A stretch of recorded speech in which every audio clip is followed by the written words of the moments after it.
CM Nitish Kumar की सभा में योगी आदित्यनाथ पटना सुबह 10 बजे पहुंच जाते हैं। वहां पर पहुंचने पर जैसे ही गर्मजोशी से उनका लोग स्वागत करते हैं, ये दृश्य देखने को आपको मिलता है।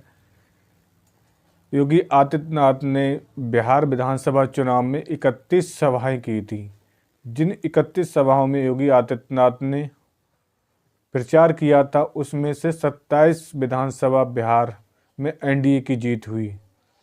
जहाँ जहाँ योगी आदित्यनाथ विधानसभा चुनाव में गए, वहाँ पर 90% विधानसभा जीती।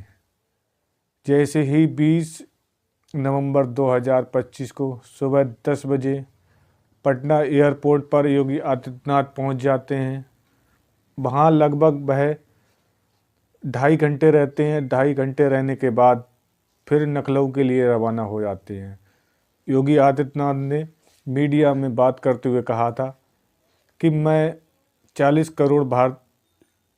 करोड़ उत्तर प्रदेश की जनता की तरफ से नीतीश कुमार को बधाई देता हूं और डबल इंजन की सरकार अब 5 वर्ष अगले को अच्छा करेगी। इसी उम्मीद के साथ लोगों ने हमें जिताया है और बिहार में फिर से विजय सिन्हा और अन्य मंत्रियों ने भी शपथ ली है। उनको मैं बधाई देता हूं और कहता हूं कि अग्रिम कार्य आगे बढ़ाते हुए वह प्रदेश और देश का नाम रोशन करे, जिससे कि एनडीए की सरकार अच्छा कार्य करेगी। जैसे ही योगी आदित्यनाथ पटना सभा स्थल पर पहुंचते हैं, वहां पहुंचने पर उनका इतना गर्मजोशी से स्वागत किया जाता है कि भीड़ बेकाबू हो जाती है और एक झलक पाने के लिए योगी जी की सभी लोग उतारू हो जाते हैं। जैसे ही भीड़ आगे बढ़ती है, सुरक्षाकर्मी उन्हें रोक लेते हैं और उसके बाद योगी आदित्यनाथ हाथ हिलाते हुए बाहर निकल जाते हैं। जहाँ जहाँ योगी आदित्यनाथ जिस प्रदेश में जाते हैं, उस प्रदेश का माहौल अलग ही हो जाता है, क्योंकि अब तक के सर्वे में ये आया है योगी आदित्यनाथ ने जिस विधानसभा में अपनी सभा की है, उस विधानसभा में 90% जीत प्रतिशत रहा है। क्या वास्तव में अब यूपी में भी यही जादू चलेगा? लेकिन लोकसभा चुनाव में 80 में से 33 सीटें भारतीय जनता पार्टी और उसकी सहयोगी एनडीए को मिली थी।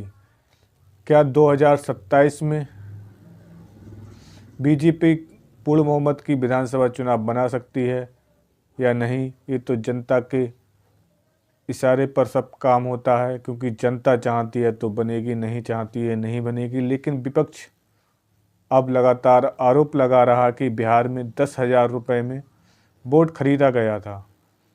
महिलाओं को 10-10 हज़ार रुपये देकर उनका वोट खरीदा गया, ऐसा आरोप बिहार में लग रहा है। उसके बाद अब विपक्ष ये भी कह रहा है कि वास्तव में सरकार अब 2-2 लाख रुपए महिलाओं के खाते में अगले 5 वर्ष डालेगी। केवल ये जुमलाबाजी है, लेकिन भारतीय जनता पार्टी और एनडीए का जादू बिहार में चला।